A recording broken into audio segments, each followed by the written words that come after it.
Jai Radha Madhava Kunja Bihari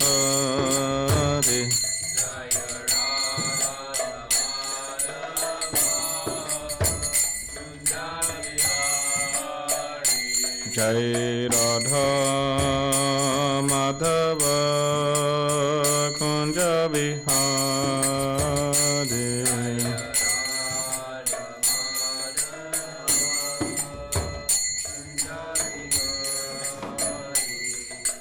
Gopi Janavalapa Girivardhare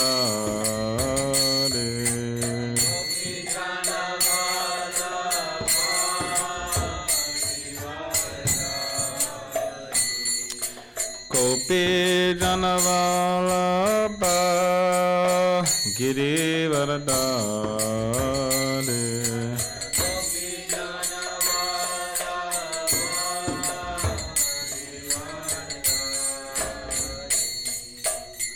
Yashodanandana Brajajana Ranjana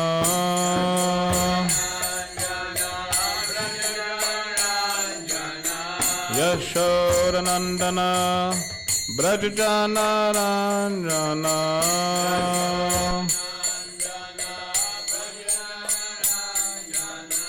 Yamuna Tira Vanachari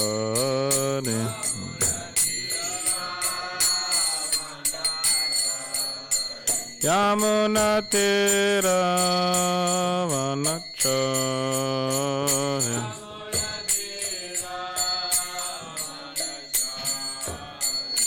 Jai Radha Madhava Kunja Bihari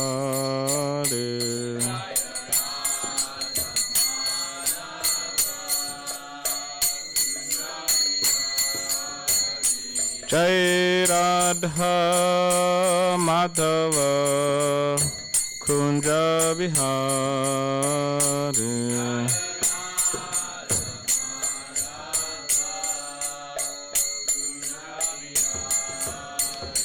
Jai Radha Madhava Kunja Bihari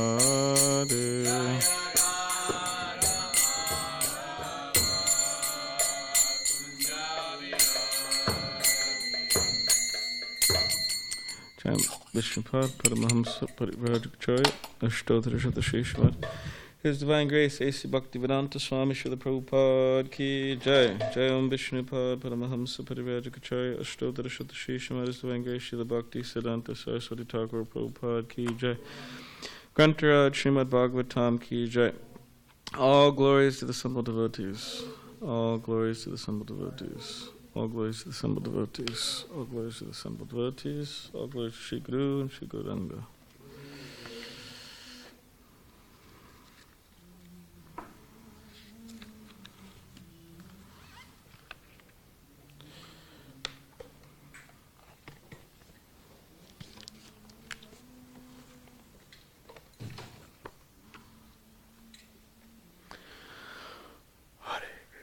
Om Namo Bhagavate Vasudevaya.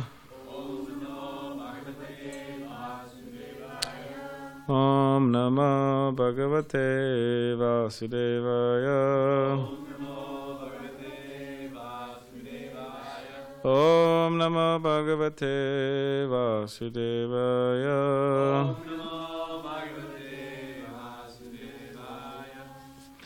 We're reading from Srimad Bhagavatam, Canto 4, entitled Creation of the Fourth Order, Chapter 13, The Descendants of Dhruva Maharaj, and we're in text 41.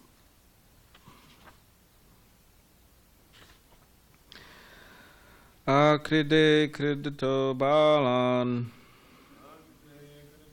Oh, that's not the right one. Where is that from?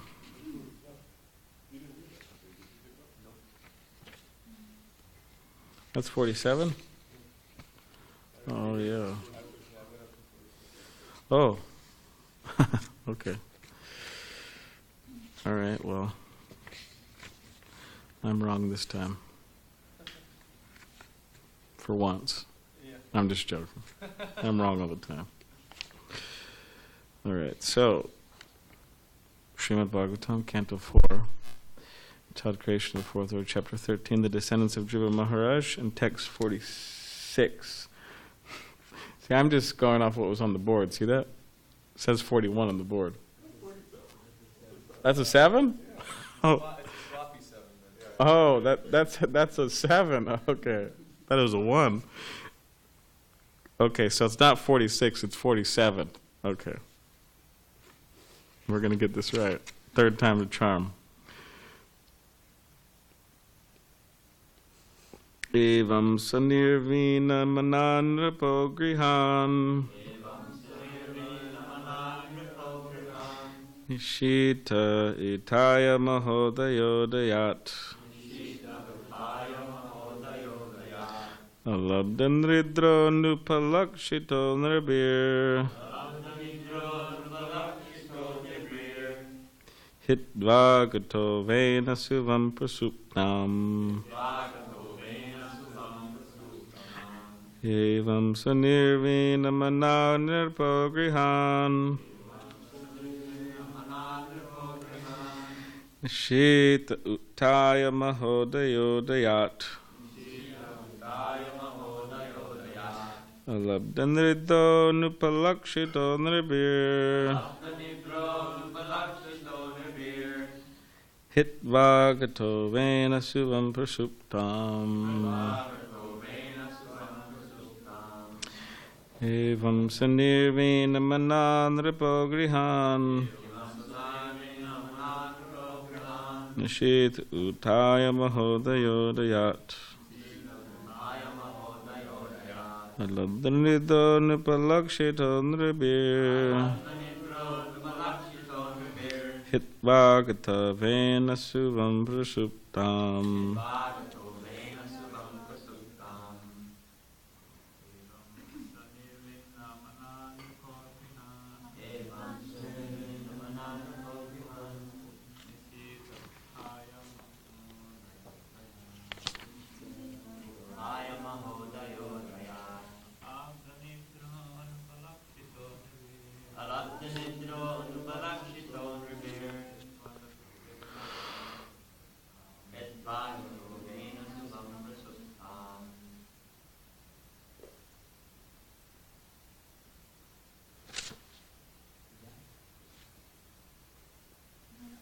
Yeah, you could go.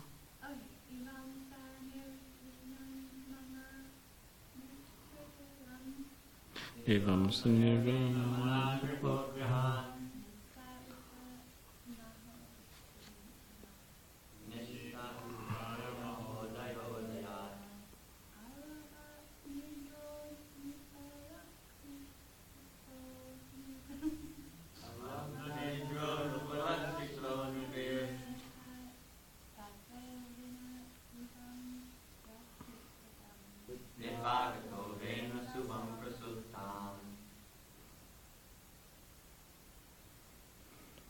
Anybody else?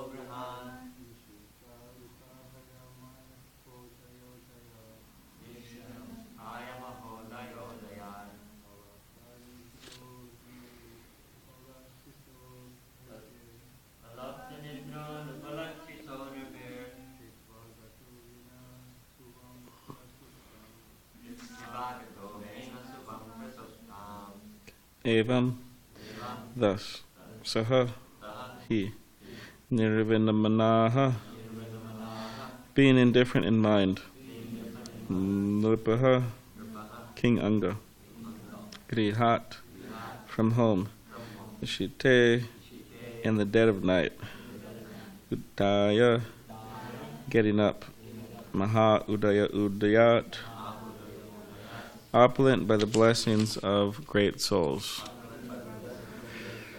Alabdandridaha, being without sleep. Anupalakshitaha, without being seen. Nirabhihi, by people in general. Hitva, giving up. Gataha went off. Vena Suvam, the mother of Vena. Prasuptam, sleeping deeply. Translation. Thinking like that, King Anga could not sleep at night. He became completely indifferent to household life. Once, therefore, in the dead of night, he got up from bed. Got up to bed, he was like going to use a bathroom or something. He got up from bed and left Vena's mother, his wife, who was sleeping deeply. He gave up all attraction for his greatly opulent kingdom, and, unseen by anyone, he very silently gave up his home and opulence and proceeded towards the forest. Purport. In this verse, the word Mahadayodayat indicates that by the blessings of a great soul, one becomes materially opulent.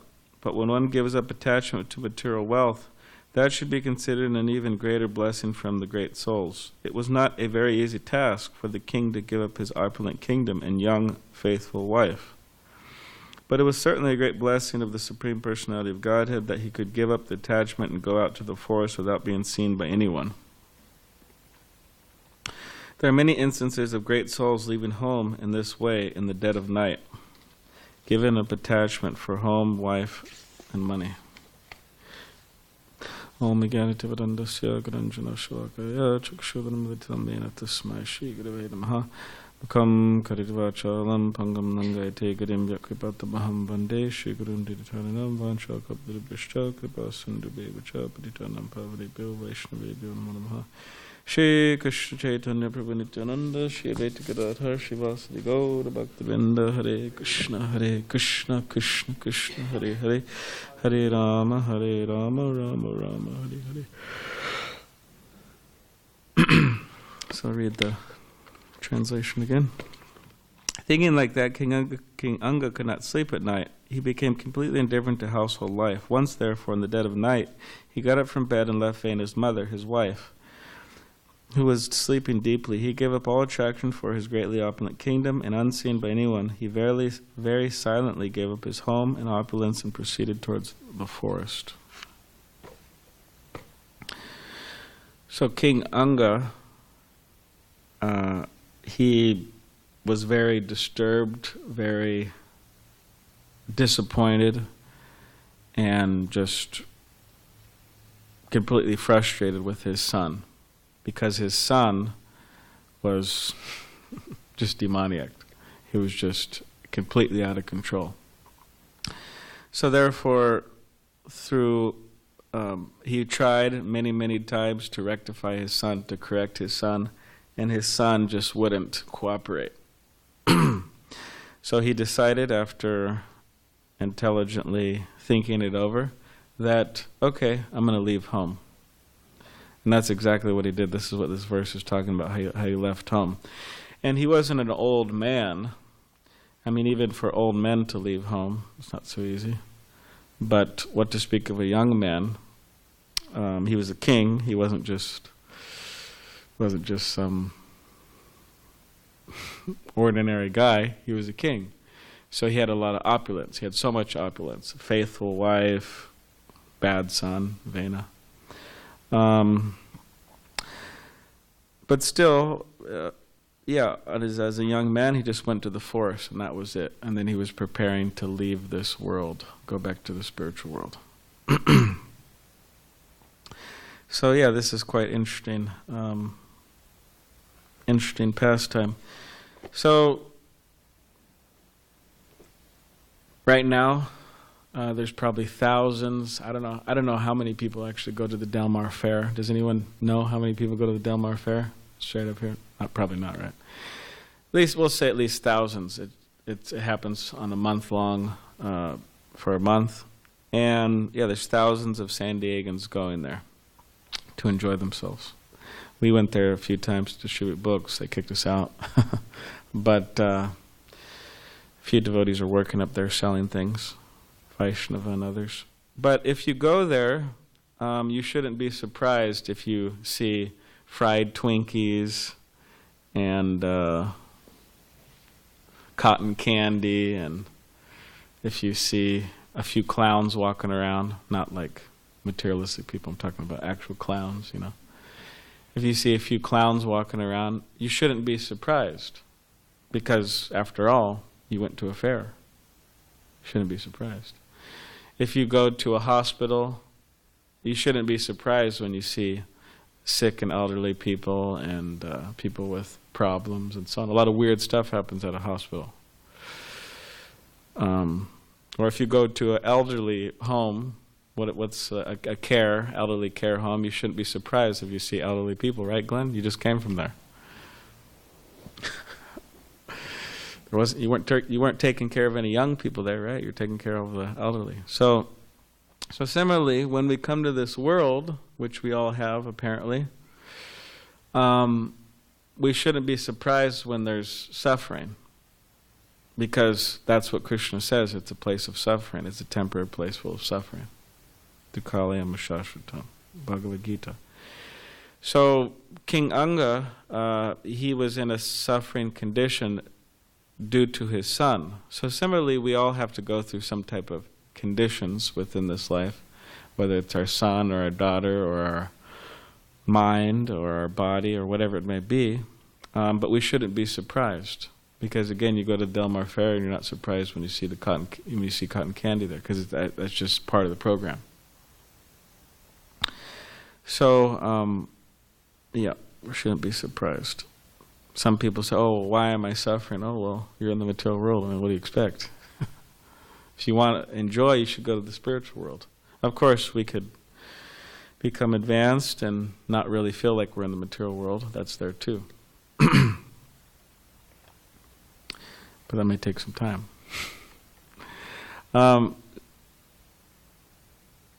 So, aside from today's Bhagavatam class, it is a special day. It is the Vyasa Puja, or the appearance of His Holiness Tamal Krishna Goswami Maharaj.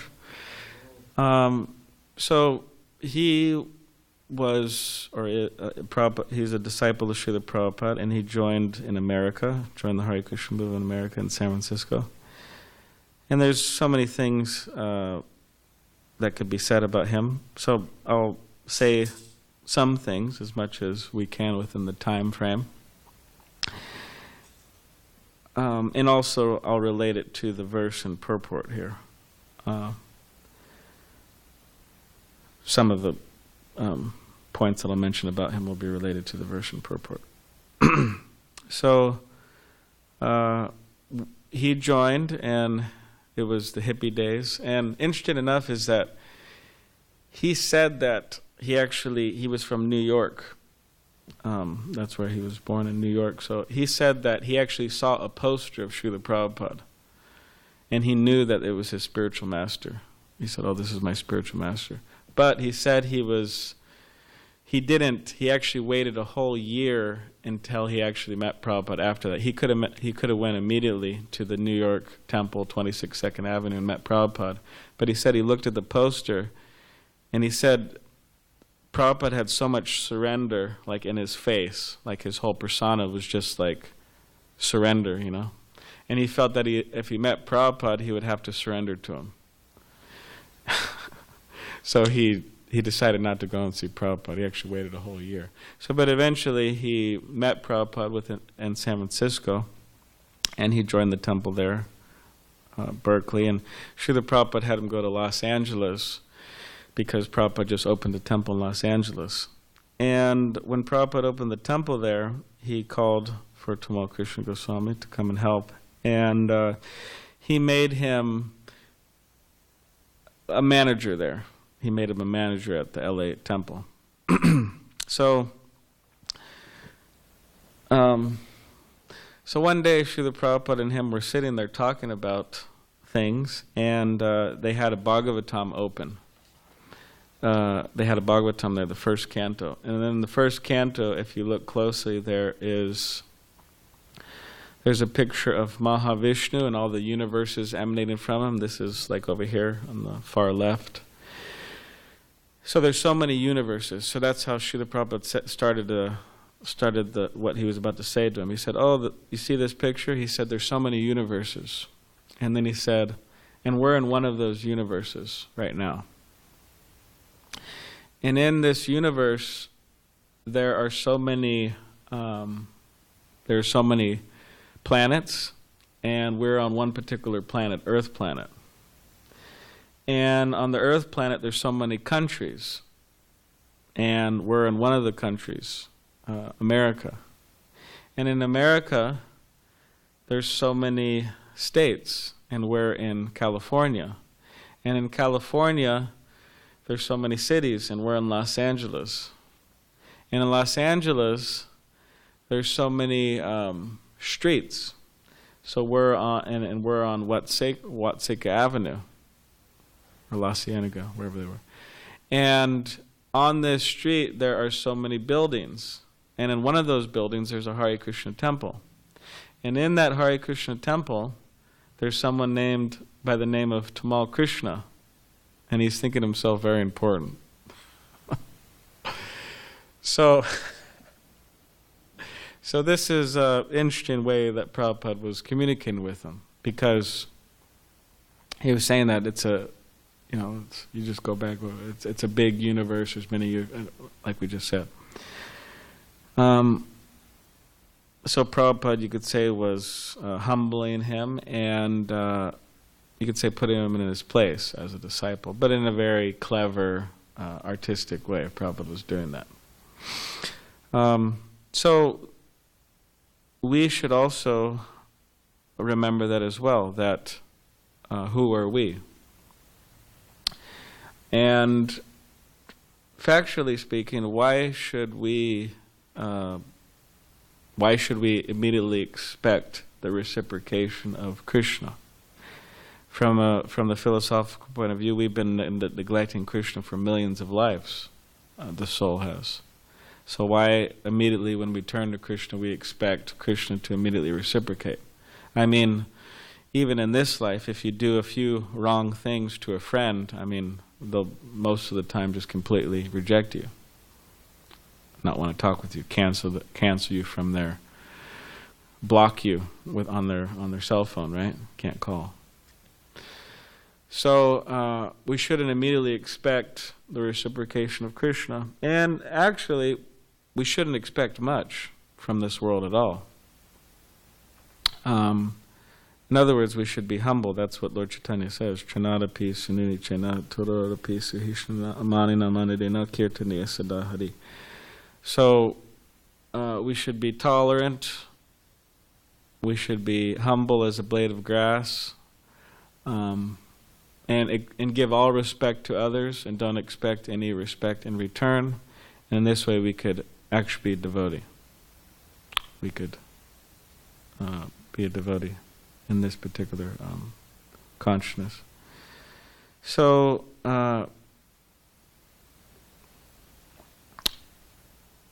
instead of always wanting love from others or attention, we should try to give attention to others. And that's called being humble. Because sometimes people, they try to, they become like addicts. Not attics, addicts. They become like addicts. In that they become addicted to, socializing. It's like they can't be happy unless they're socializing. And in many ways, this is just avoiding their problems, that they're not Krishna conscious. They're not spiritually advanced, or they're not as advanced as they should be. Because through socializing, it's a wonderful way to. It's almost like drinking. You take the cap off and you just chug the bottle, the 40 ounce of beer, and you just forget. Oh well, it's not so bad and everything's cool, but next day reality sets in and a person may realize what a jerk they actually are, maybe. So socializing could be like that, actually. So we become like addicts of like socializing addicts, or social media addicts. or just attention-seeking addicts. We have to have attention or else we're not going to be happy. But why should our happiness be based on socializing? I mean, it's okay, it's nice, to get together and talk, and right. I'm not against that, but there's an exaggeration point. The exaggeration point is, okay, how much advancement am I making in Krishna consciousness, or am I spending all my time socializing? So why should our happiness be based on socializing, or specifically also, why should our happiness be based on people giving us attention? Like it's a popularity contest or something. How popular can I be? But devotees don't want to be like that. Devotees are simple. They don't want to, it's not a popularity contest, like in middle school or high school or something. How cool can I fold my dhoti, or put on my tilak so I could get attention or something, or whatever. I mean, how many wonderful jokes I could say in the assembly of Vaishnavas so they could get some attention. But whoever we are, whatever we just be ourselves and not overly attached to these things. So, yeah, we could learn from that particular case. Prabhupada was saying we should be humble. So he was there in Los Angeles, Tamal Krishna Goswami, and he was eventually called to Europe, to London, and he was a brahmachari. And he was called over there because Prabhupada found him to be so competent. So Prabhupada called him there, and he was associating with some householders, Guru Das and Yamuna Devi, Shamasundar Prabhu and Malati, these were couples, and Mukunda and Janaki Devi. So he was a brahmachari, and he was associating with householders, and somehow or other his mind altered and changed, and because he was a strict brahmachari, and then he thought, well, maybe I should just get married, because all these devotees seem like they're doing quite well and so on, and maybe I should just kind of join the group. We could all work together and preach. So that's exactly what he did. Some devotee girl from, I think, America or somewhere, she was sent there, and they hardly even met each other. And then they married. So then he was there in Europe, and then eventually Srila Prabhupada called him to India. So he was there with his wife, and they're traveling around with many devotees in India. And when he was traveling with Srila Prabhupada, he had to be on quite, because Prabhupada was very demanding, and there were so many programs every day, and the devotees were really, really busy, and things were austere, and a lot of travel. So he said within himself he was already, you could say, practicing renunciation. And then he started to think to himself, well, what was the use of me getting married? I'm just kind of living like a brahmachari again, and what's the use of me getting married? So he started developing these thoughts of sannyas, which sannyas is not just like brahmachari life. I mean, in some ways it is, but sannyas necessitates that a person, for good, vows to never associate with women intimately again. They're just, it's a vow. Monk life, or any sexual association. So he was thinking like that. Okay, maybe I'll just take sannyas. I'll just dedicate my whole body, mind, spirit. I'll just dedicate everything to preaching. So he brought this up to Srila Prabhupada. And here, like Anga had a faithful young wife. So Tamal Krishna also had a faithful young wife. They're both super young. They're in their 20s. So when he went to Srila Prabhupada, he said, Prabhupada, I'm thinking of taking sannyas. And then Prabhupada immediately said, well, what about your wife? Because they just married. I mean, they were married for like a year or two. So then Tamal Krishna, he said, well, Krishna will take care. I don't, if I was to die, because the thing is, if I was to die, who would take care of her? Oh, well, Krishna will take care. So, but still, Srila Prabhupada was not having it. He was not into the idea, because he thought, about her and what she would do, and it would, because it's difficult. I mean, you just get married, and then your husband just takes off, and practically you're completely disconnected on all levels. So, but Tamal Krishna is very adamant, and he kept on asking Prabhupada over and over and over again. And Prabhupada kept on saying no. And then eventually Tamal Krishna, he had he was so, you could say, upset with Prabhupada, he wouldn't talk with him. Just like they were there together in India to put it a bigger place, and just wouldn't talk with Prabhupada, he was upset with him. Wouldn't talk with his guru, just wouldn't look at him or whatever. So then Prabhupada said, okay, fine, we could give you sannyas. And then Prabhupada said, okay, get your danda ready, which is the 4 bamboo rods with the sannyasis carry, signifying the surrendered body, mind, and words to Krishna.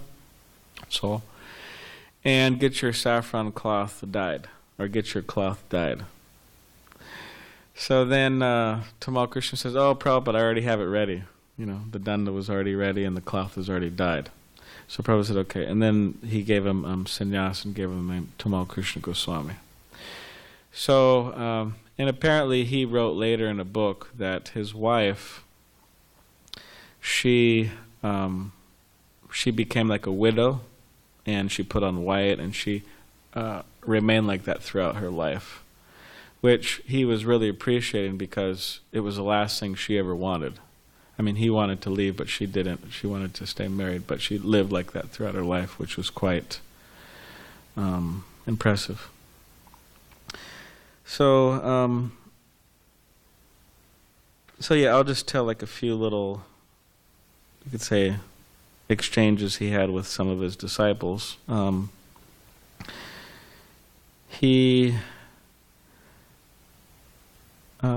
One time he was a disciple was cooking for him in Houston, and she was quite nervous because he was very, very precise in how he wanted things cooked. It had to be the right temperature. It was very specific, and it is the duty of the spiritual master to train their disciples properly. So the idea is that you're training the disciples so they could serve Krishna nicely. That's the idea. So she was cooking for him, and she was really nervous, and it was her first time, one of her first times cooking for him. So at lunch, when he was having lunch, he was taking prasadam, and then he saw that in the coconut chutney there was a shell of the coconut there, which is not supposed to be there. It's dangerous, you bite it. And so he picked up the shell, and then he told her, he said, "Oh, what is this?" And then she said, "Oh, sorry, Gurudev, it's it's the coconut shell. Please forgive me." And then he shook his head. He said, "Just see, she's trying to kill her spiritual master." So then the next day, she cooked lunch, and then he was taking prasad, and then he looked in the cilantro chutney. There was part of the rubber band there, it's part of the rubber band. So then he called her. He said, "Oh, what is this?" And it was a rubber band. "Oh, sorry, please forgive me, and I really apologize." And then he shook his head. He said, "Just see, she's trying to kill her spiritual master." So then the third day, I forgot what, tamarind seed or something got in and he said it again. "Just see, she's trying to kill her spiritual master." So then eventually she said, "Gurudev, why don't maybe you should have somebody else cook for me, or cook for you, because obviously I'm messing it up, and maybe you should just give up on me." And then he looked at her. He said, "Give up on you?" He said, "I don't give up on anybody. So that was a nice little exchange they had. And eventually she became a really, really good cook. Her name's Padaduli. She's still there in Houston. You could go there and get some prasadam from her. She's a nice cook. He was exemplifying the spiritual master, that the spiritual master or devotees don't give up on anybody, but they keep on trying to help. And then he has a disciple named Balarama Das up in L.A. You know Balaram, right? He's from the Philippines. Big devotee. Yeah, big Balarama. He's a little bigger. Big smile, big heart, from the Philippines. Very jolly. So it said that Balaram was like Tamal Krishna Goswami was like the king, and Balaram was like the king's joker. You know, he would always just joke with his guru and make his guru laugh and everything. So Balaram, one time he drove Tamal Krishna Goswami up to Santa Barbara, where His Holiness Giraj Swami stays, has his ashram there. So he was dropping Tamal Krishna Goswami off, and then my spiritual master, His Holiness Giraj Swami, said he was looking out the window, and Balaram and Tamal Krishna Goswami were there, and they were saying bye, and Maharaj was saying, "Thank you very much, Balaram, for taking me." And then Tamal Krishna Goswami hugged Balaram, and then he picked him up, and then he sat him down. He said, "Thank you." And so my spiritual master said he was impressed, because Balaram, he's quite heavy, and Tamal Krishna wasn't that big, but he picked him up, so he's actually quite impressed. But then my spiritual master asked Tamal Krishna Goswami, "Oh Maharaj, if you hug your disciples like that, doesn't it kind of present some difficulties in the relationship between the guru and disciple? Because you can't become too familiar with your guru and too friendly with your guru, and like that. There's a element of awe and reverence there." So then Tamal Krishna Goswami said, "Yeah, that's true, and it may do that sometimes." But he said, "But anyways, who wants to be worshipped anyways?" So he thought that him giving him a hug and picking him up overrided the idea of maybe the more traditional idea of spiritual master. Of course, Prabhupada, on some occasions, he did hug disciples, although it was quite rare. Prabhupada, all I could think of two devotees on two different occasions. Brahmananda, who was in Middle East preaching, and Prabhupada actually thought he died over there. So when Brahmananda arrived to Vrindavan, Prabhupada got up and he embraced him. That was one. And then another one, when Tamal Krishna Goswami accepted sannyas, he went traveling and preached, and then he met Prabhupada in Bombay, and then Prabhupada was sitting behind his desk, just them two in the room. And then Prabhupada stood up, and he walked around in front of his desk, and then he embraced Tamal Krishna Goswami, and Maharaj said that Prabhupada put like he put his head on one side of the shoulder, and then he put his head on the other side of his shoulder with Tamal Krishna Goswami when he was embracing him. And then he said, "Take this sannyas mantra." There's some mantra sannyasis chant. He said, "Take this sannyas mantra and preach all over the world." So he felt that was like a nice blessing from Prabhupada. So Guru sometimes does hug. Tamal Krishna Goswami hugged him. And then sometime later when, I'll go back to Balaram in a minute. There's one other thing. So, my spiritual master, it was in the 90s, I believe, or 80s. There was some turmoil, you could say, kind of heavy-duty turmoil within the Hare Krishna movement in terms of leaders leaving. So you can imagine so many big leaders, and just one left, two left, three left, four left. They're just leaving, and then all the devotees and their disciples, everyone was just really shaken from it. So my spiritual master at that particular time, he went to Dallas, and in Dallas, that's Tamal Krishna Goswami's headquarters there. And they were in the room together talking. And then Tamal Krishna Goswami told him, my spiritual master, he said that I got first initiation from Srila Prabhupada, I got second initiation from Srila Prabhupada, and I got third initiation from Srila Prabhupada Sannyas. But I still feel that I need shiksha gurus, means instructing gurus, someone, devotees to check with and so on, to make sure you're doing the right thing, someone to guide you. He said, I still need devotees to guide me and help me, you could say, have a solid relationship with Srila Prabhupada. So then at the time, my spiritual master was listening to this, and at the time he was having a hard time accepting this point, because so many of the leaders were leaving. So he had a little bit of a mood that, well, I'm only going to trust Srila Prabhupada, I'm not going to trust anybody else. So he had a hard time accepting this point. So anyways, but he kept on hearing respectfully, and then Tamal Krishna Goswami, he started naming some of his shiksha gurus. So he started naming whoever it was, Shivaram Swami, this devotee, that devotee, Bibi Govinda Swami. And then he named Giriraj Swami, who was right there. Quite interesting. He saw him as his shiksha guru. So then the next morning, when they're all chanting japa in the temple, my spiritual master said that usually he wouldn't go up and interrupt Tamal Krishna Goswami during japa, but he did. And he went up to him and he said, I understood that what you're saying is actually true. And more or less he said that he accepted him as his shiksha guru. So this is an important point, because it's not just Prabhupada, or it's not just one's diksha guru, or it's not just one's, it's Srila Prabhupada, it's one's diksha guru, and shiksha gurus. So there has to be devotees in our lives who are practically guiding us, or else we're sure to not be successful. We're sure to make mistakes, without a doubt. So not only should they be guiding us, but we actually have to follow their guidance. That might be difficult sometimes, but we have to try to do that.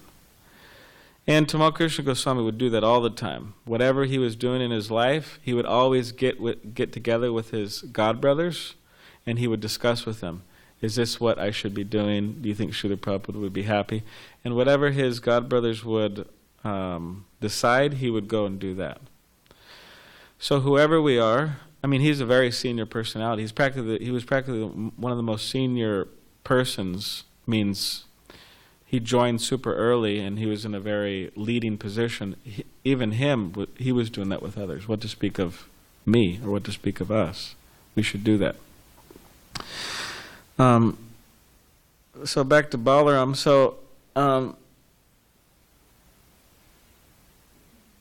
So at one particular point, I believe it was in 2002, Tamal Krishna Goswami left this world, and it was coming from Mayapur to Calcutta in a car accident. And one devotee, he lives in Calcutta, his name's Agabid, he was in the car with him. Sometimes we have the fortune to go over to his house and associate with him, but right before that, right before he left, or very close to when he left, Balarama in LA had a dream. And in the dream, Tamal Krishna Goswami appeared to him, and then Balaram said, "Oh, Gurudev, and I'm so happy to see this and that." And then his guru, Tamal Krishna Goswami, said, "Balaram, I'm leaving now." And then Balaram started to cry in the dream. He said, "Oh, why are you leaving?" And he said, "I'm sorry, I just have to go." And then he said, "But you could always have my association, and you could have my association and you could have my association through my godbrothers, because the idea is he's always with his godbrothers. He really loved his godbrothers." And then the dream was over. So Balaram once Tamal Krishna Goswami left this world, he called my spiritual master up there in Santa Barbara, and he told him the dream he had.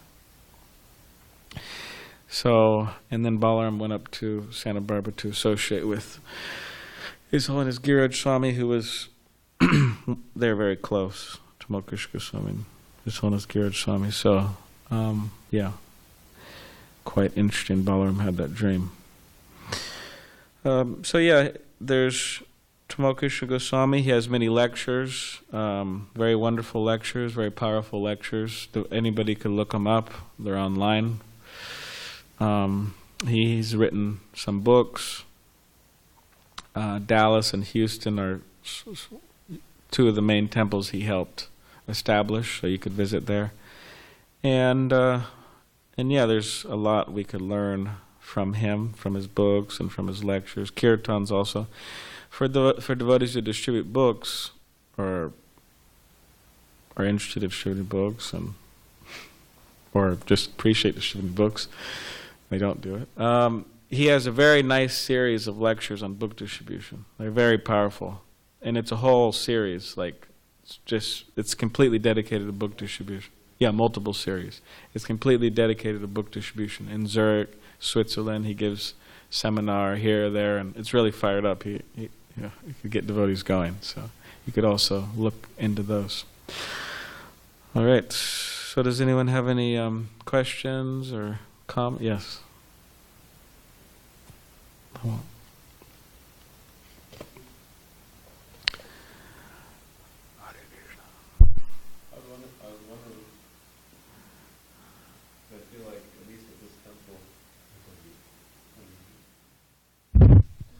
Hare Krishna. I feel like at this temple you're kind of like the Tamal Krishna Goswami Acharya. When it comes to knowledge on Tamal Krishna Goswami. Me? Yeah. Oh. Yeah. I don't know. So I was wondering if you could share two pastimes.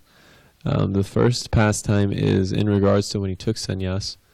The exchange that finally convinced Prabhupada that he was ready. Because there was, in Srila Prabhupada Lilamrita, it talks about like this test that Prabhupada was putting to Tamal Krishna Goswami. And so there's something that Tamal Krishna Goswami said.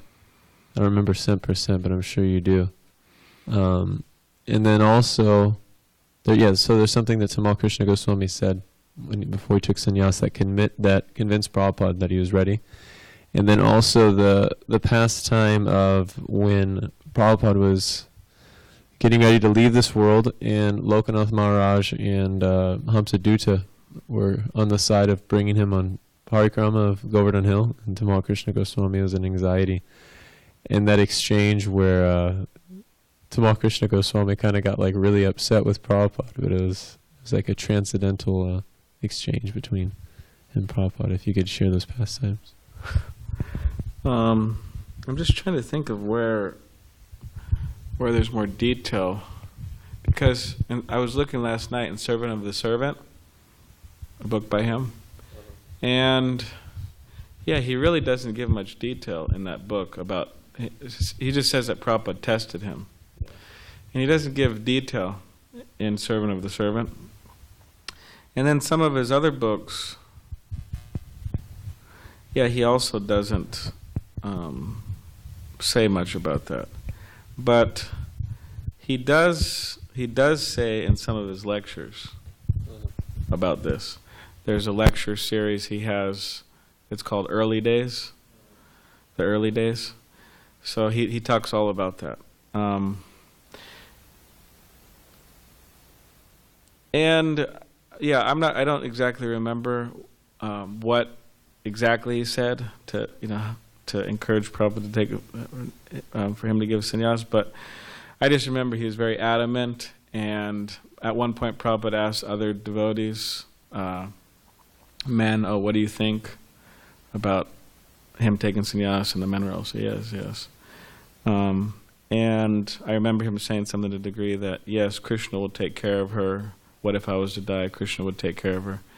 And another thing I remember him saying that his wife, because Prabhupada, they were together in Bombay, I think, and then he was leaving to go meet Prabhupada in Jaipur. And he brought his Bhagavatam or something like that, and then his wife his wife sensed that he was not coming back. So although he didn't tell her, but she sensed that. Yeah, so I don't exactly remember, but if you listen to those early day lectures, you should get something from that. And in terms of that pastime where he got transcendently upset with Prabhupada and there's Lokanath Maharaj, I'm not familiar with that actually. Where? Okay. When Prabhupada was getting ready to leave the planet, he would go through these like transcendental emotions where he would be like going from feeling not good at all to like having energy to do something like completely outrageous, like go to London. He actually did go to London. Yeah. And it was kind of through Tamal Krishna Goswami's idea that Tamal Krishna Goswami could sense. Srila Prabhupada Lilamrita really does a great job explaining Prabhupada's last days, but Tamal Krishna Goswami was serving Prabhupada at that time, and he was noticing the mood of his spiritual master was that he was getting the most energy whenever he would hear about the success of his disciples and how much love he had for his disciples. So in the last days, Prabhupada was getting energy from that. He was getting energy from the book results. So Tamal Krishna Goswami's idea was to bring Prabhupada on a world tour. And by doing this, he would return back to good health. So he actually did go to London, but his health actually got worse in London, so he came back to Vrindavan. And when they were in Vrindavan, Lokanath Maharaj came and visited Prabhupada with the Padayatra. And Prabhupada got this idea that he wanted to do you're talking about Govardhan Parikrama. Govardhan Parikrama. Yeah. And I'm familiar with this. And so there was kind of like, there's this two parties. Yeah.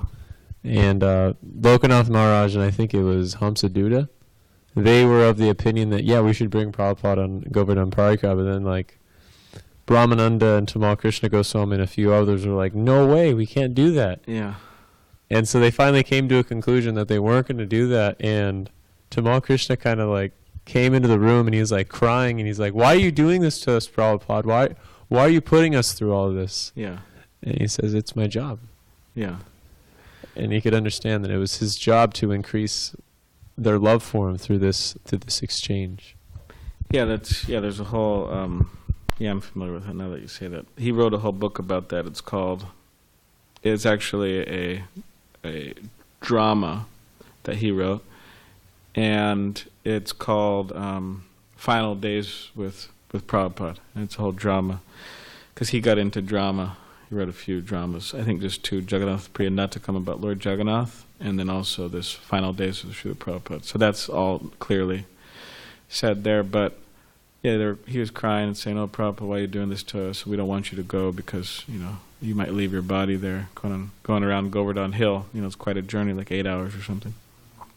And after that, Akincanadas Babaji Maharaj came, Prabhupada's Prabhupada's godbrother, and Prabhupada told Akincanadas Babaji about this whole exchange that was going on, and then Prabhupada said, "Oh, just see how much my disciples love me, that, they don't want me to be in any harm, going around Govardhan Hill," and then, so that's there.